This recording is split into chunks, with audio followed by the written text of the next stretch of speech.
Now, there's three types of people on this planet. There's those who are like, I love breakfast, and they eat breakfast. And then there's people that are like, I love breakfast, and then they never eat breakfast. And then there's the people that are like, I don't like breakfast, which I think is absolutely crazy. I mean, breakfast has given us some of the greatest foods to ever exist. You know, you got the pancake, French toast, the egg. I mean, they didn't give us the egg, but it kind of like made it a staple of a meal per se. So I think to say that breakfast sucks or breakfast is bad, I think you're wrong. Even if you don't eat it, I think you have to accept the greatness of breakfast. Scrambled eggs. One of my first loves on this planet. How I love you even when my nonstick pan makes you look slightly corrosive because it's a stick pan. This is my method for making scrambled eggs. It's nothing crazy. I'm not a Gordon Ramsay guy. I'm not an on the heat and off the heat person. I'm not a low heat that takes 20 minutes to cook my eggs. I actually like my eggs a little more firm than runny, so I actually cook at a higher heat and allow the eggs to just set a little bit more. I'm a pretty basic guy. I like my 4 eggs in a bowl, salt, pepper. I don't do milk or cream or any of that just because I don't really care and I don't think it does anything for the end product. One special thing I do is I salt the eggs, but then I let them sit for about 10, 15, 20 minutes. I don't think it makes a big difference, just anywhere in that time range. And the salt is actually going to prevent the proteins from coagulating as tightly during the cooking process. And it's going to change that protein structure, making the eggs more tender and moist and less watery by really unwinding those proteins and making sure they don't tighten, which makes for a softer curd when you do finish your eggs. But really, that's just a whole bunch of nerd speak for it makes your eggs softer. So if you care enough, it does make a difference. So give it a try. I don't think breakfast is this grand psyop by Kellogg's to get you to buy more Eggo waffles. It's existed forever. And as much as people on the internet want to say, well, actually, people didn't actually eat breakfast. Yes, they did. They did all across the globe. My favorites that I actually eat sometimes, it's called a tamago kake gohan. I hope I said that right. But it's literally a bowl of white rice with a raw egg yolk. And that sounds crazy to us maybe as Americans. Raw egg? What? Salmonella. But it's actually, if you can get, some safe eggs that you can trust, it's a really delicious dish. And it's light, and it really makes for a good first meal of the day. Yada, yada, yada. Scrambled eggs. I use a good bit of butter here. I like the butter to be a part of the dish. I think it adds a lot of flavor and texture to the final product. And use a good quality butter because a good quality butter tastes a whole lot better than a low quality butter, and you can really tell the difference in the final product. Just let that melt down and wait till it is bubbling in the pan ever so slightly. And once you see those bubbles, you are ready to throw your eggs in. Are you guys seeing what I'm seeing? Because that looks like bubbles to me.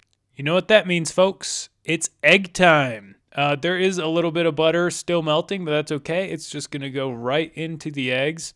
And I do use a medium-ish heat, medium-low, and it takes a while for them to actually first get set. But before I do any stirring, I actually let them set a little at the bottom because, like I said, I do like them a little more firm. If you like them to be super runny, in a French style almost, just keep stirring throughout the whole process. But for me, I'm going to let it sit up and then wait till we get a little bit of structure at the bottom. Flash forward about, 5 minutes, 3 minutes. There's a little bit of structure forming there at the bottom. So I'm just going to give it a light stir and use that figure 8 motion just to make sure I'm getting a lot of the pan. And I'm using a wooden spoon. You can use a silicone scraper. You can even use a fork. It doesn't really matter as long as you're able to get up the egg. And only a little bit later, I am seeing a whole lot of development there at the bottom. And these will sneak up on you, so make sure you're always watching if you are letting it sit for a little bit, or else you will end up with an omelet, which really isn't the worst ending, but you're trying to scramble. And now it is really go time. These eggs are really starting to firm up. And as I stir these eggs, I look at the clock and realize it is 11 a.m. Is this still breakfast? I don't know, but I don't really care because I love eggs no matter what time it is. And really, it's just this figure 8 motion and scraping up the pan until they are done. As you can see, my nonstick pan is a failure of a product because I abused it and I still have not thrown it away for some reason, but I'm still going to use it because I love plastic in my food. And they're just about done for me. I like them a little more firm than this, but they will cook off the pan. The residual heat will continue to cook them off the plate, so just remember that when you're trying to get your desired texture. But this looks just about right for me, so I'm going to take these off, and like I said, they're going to cook a little bit more, and they're going to firm up real nicely. So onto the plate, and then we can do tomatoes. Now over here in the United States, when we think of breakfast, we're like, oh, pancakes, syrup, French toast, bacon, eggs, give me all that. McDonald's Egg McMuffin, only $5.89 at participating locations.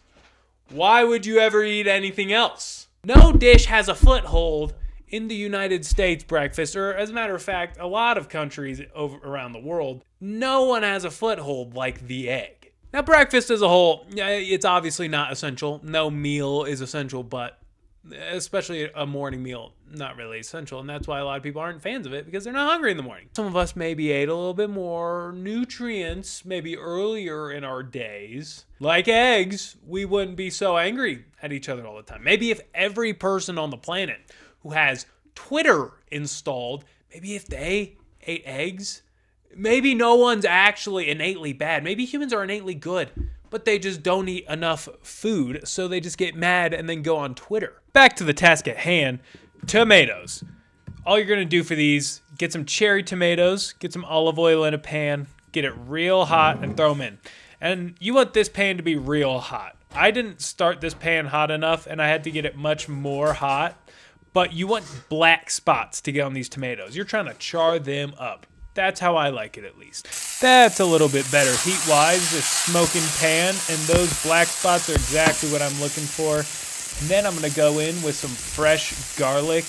I'm not leaving this in the pan for too long. I'm just rolling the tomatoes around in there to get the flavor picked up, along with some salt. I don't want that garlic to burn and get all nasty, so this is a quick little saute, and then they're ready to eat.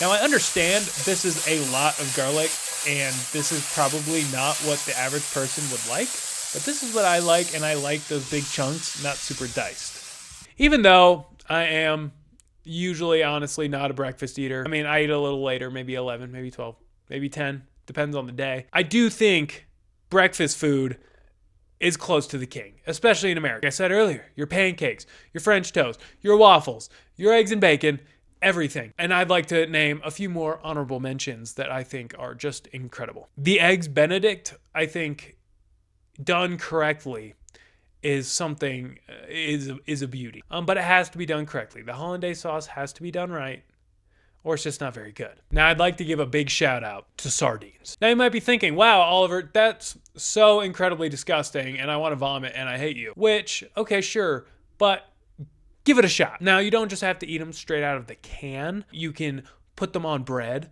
with avocado and pickled onions, and then put a little hot sauce on there, and your life might just be changed. I don't know. Try it. Put it on some rice. Sardines are delicious, and they should be eaten, and they're great at breakfast. And that's all I'm saying. That's all I've got to say on that topic. Maybe a sardines video is due, but this is breakfast. I think it's delicious. Sourdough bread, yum. Now, I suck at eating breakfast, but when I don't, this is usually what I'm throwing down on. And it's pretty good, other than the miscolored eggs. But it's not about the color or the look. Sometimes it is, actually, but the eggs taste good. So blame my terrible pan. I need a new one. You want to get me one for Christmas? Go ahead. Go ahead and do that.